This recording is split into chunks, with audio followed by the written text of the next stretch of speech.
All right, so talking about the differences between people, what would you say would be the difference between Mao Zedong, Mitt Romney, and C-3PO?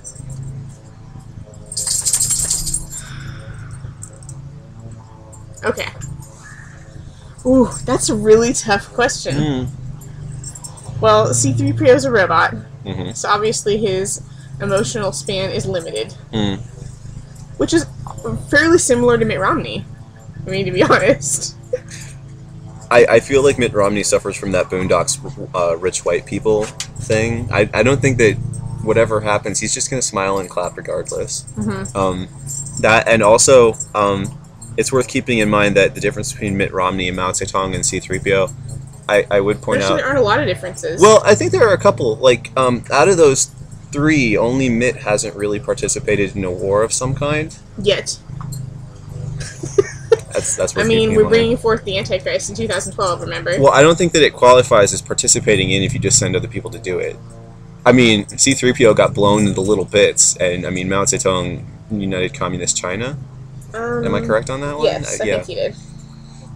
I wouldn't call it uniting, but he did something. Well, as I understand it, in China, unification and conquest are pretty much the same thing, so I was going to take the more general... Well, yeah, he did take the tribal leaders and put them together, kind of. Yeah, he described it kind of like warlords in the things that I read, so... Which kind of makes sense for his idea about violence being the core of political power, so... So, yeah, fairly similar, actually, which is interesting. Well then, would you say that, I don't know if Mitt Romney thinks about violence, I think that Mitt Romney is like a warlord of the modern world. I think that, like, in today, political power grows out of the magnetic strip of a debit card. So, maybe that's his similarity with Mao. I think they're different, because... I mean, honestly, if you talk about anybody on the Republican side, I consider myself a pure Republican back when there used to be such a thing.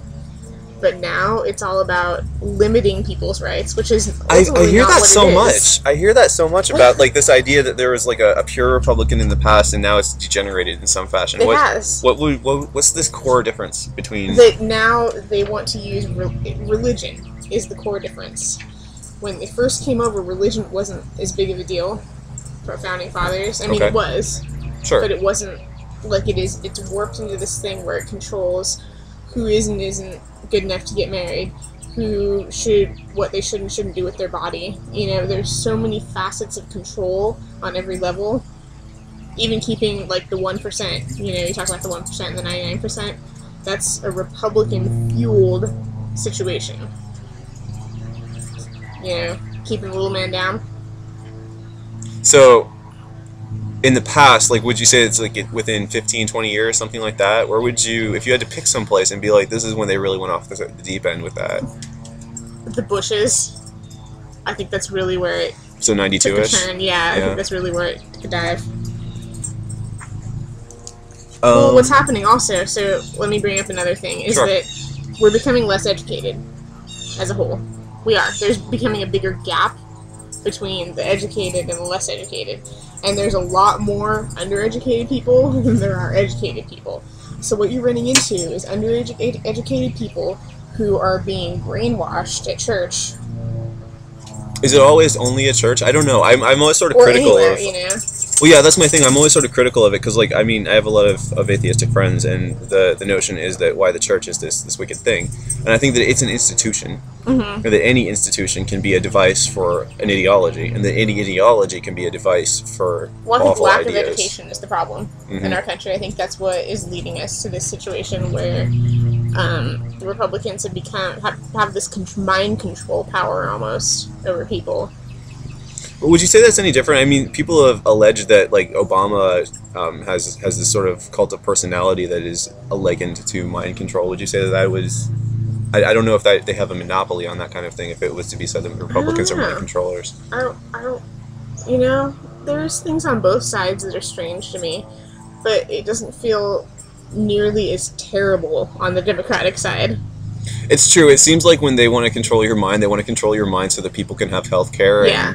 So things can be better, not so we can take away people's rights. Yeah, and I don't understand what the impetus for that is. Why is it necessary to restrict other people's rights? It doesn't make sense to me. It doesn't make sense at all. Yeah. We'd have to find a Republican who can explain why it makes some sort of sense. Because God said so. Because a man sleeping with a man is an abomination in the eyes of God. God said so, like, out of a billion sentences.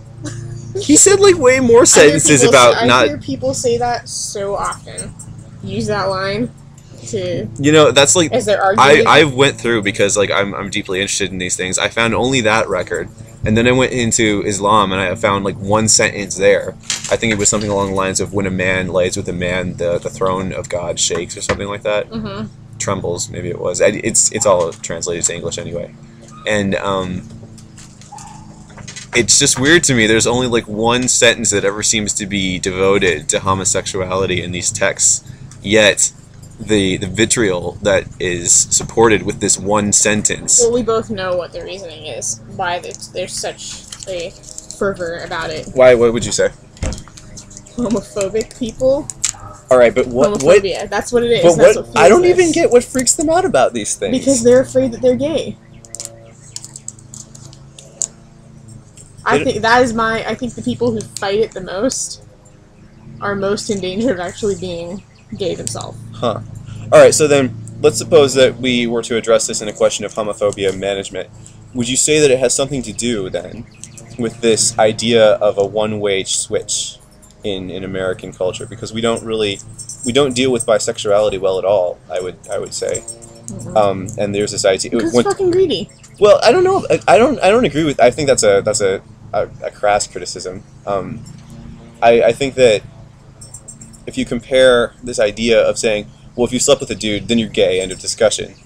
I think that sort of locks people in, and it's like, well, if you do this, if you experiment with this, if you find out if you like it at all, why, then you're in this, like, secondary class of people. So I think that's maybe what would exacerbate these sorts of internalized homophobia sorts of issues, because you can't even confirm whether or not you like it, because if you do it even once, you're screwed. And I mean, like, it seems to me that those people would, if they could just, like, have a gay sex experience and then be like, nah, not for me, that would get them to shut up about it. Mm-hmm. But they can't even allow that.